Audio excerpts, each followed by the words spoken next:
for our second systems of equations information, we have some special cases of when things go wrong or kind of go quirky.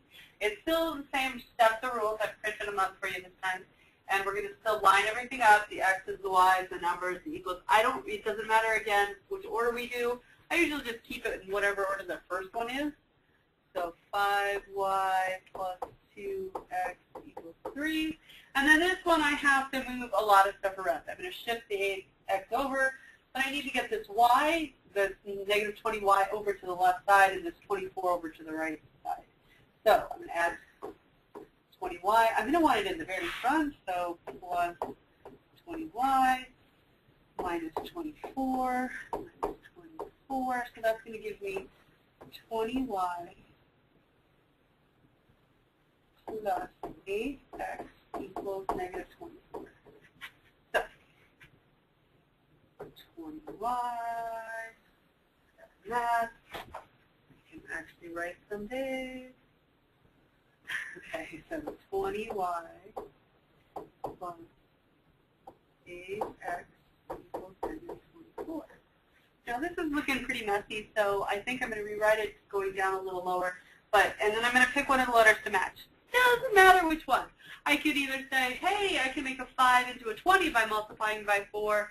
I could make the 2 into the 8, that kind of stuff. It's your choice of what you want to do, but you're going to want to do it. So I usually make whichever the first one is match. So I've got 5y plus 2x equals 3, and I have 20y plus 8x equals negative 24.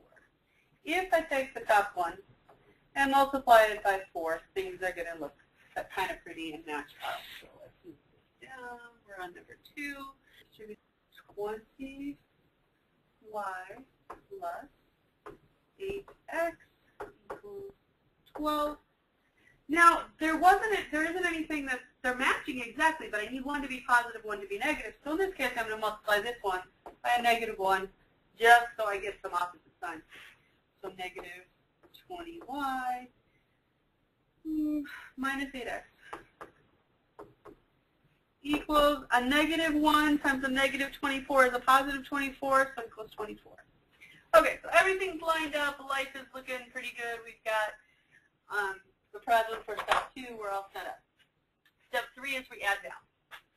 Okay, so when we add down, 20y minus 20y, they cancel out, I get a 0.